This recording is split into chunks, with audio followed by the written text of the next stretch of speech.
Hello everyone.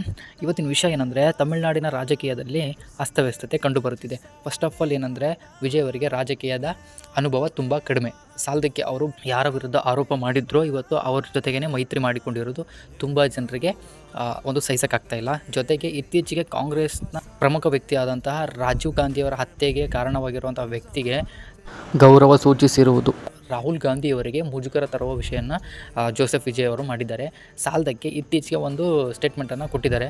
ಅದು ರೀಸೆಂಟಾಗಿ ಏನಂದರೆ, ಯಾರಾದರೂ ತಮ್ಮ ರಾಜ್ಯದಲ್ಲಿ ಲಂಚವನ್ನು ಸ್ವೀಕರಿಸುವುದನ್ನು ವಿಡಿಯೋ ಮಾಡಿ ಗೌರ್ಮೆಂಟ್ಗೆ ತಲುಪಿಸಿದಾಗ ಗೌರ್ಮೆಂಟ್ ಅದನ್ನು ವೆರಿಫೈ ಮಾಡಿ ಅಂಥವರಿಗೆ 1 ಲಕ್ಷ ರೂಪಾಯಿ ಕೊಡುತ್ತೇವೆ ಅಂತಂದು ಅನೌನ್ಸ್ ಮಾಡಿದ್ದಾರೆ. ವಿಜಯ್ ಅವರು ಆಲ್ಮೋಸ್ಟ್ 6 ತಿಂಗಳಲ್ಲಿ ಅವರ ಒಂದು ರಾಜಕೀಯ ಸ್ಥಿತಿ ನಮ್ಗೆ ಗೊತ್ತಾಗ್ಬಿಡುತ್ತೆ. ಯಾಕಂದರೆ AIADMK ಒಂದು ಅರ್ಧ ಭಾಗ ಯಾವಾಗ ವಿಜಯ್ ಜೊತೆ ಬೆರೆತೋ ಆವಾಗ ವಿಜಯ್ ಅವರ ಒಂದು ಬೆಂಬಲಿಗ ಪಕ್ಷ ಆಲ್ಮೋಸ್ಟ್ ಅವರು ಮುನ್ಸ್ಕೊಂಡಿದ್ದರು. ಈಗ ಅದು ವಿಪರೀತಕ್ಕೆ ಹೋಗಿದೆ. ಯಾಕಂದರೆ ಇವರು ಮುಂದಿನ ಒಂದು ಲೆಕ್ಕಾಚಾರದ ಆಲೋಚನೆ ಇಲ್ಲದೆ ರೂಲ್ಸ್ ಆ್ಯಂಡ್ ರೆಗ್ಯುಲೇಷನ್ನ ತರ್ತಿದ್ದಾರೆ. ಇದರಿಂದ ಸರ್ಕಾರದ ಮೇಲೆ ತುಂಬ ಹೊಡೆತ ಬೀಳುತ್ತೆ ಎಂಬುದು ರಾಜಕೀಯದ ವಿಶ್ಲೇಷಕರ ಒಂದು ಅಭಿಪ್ರಾಯ.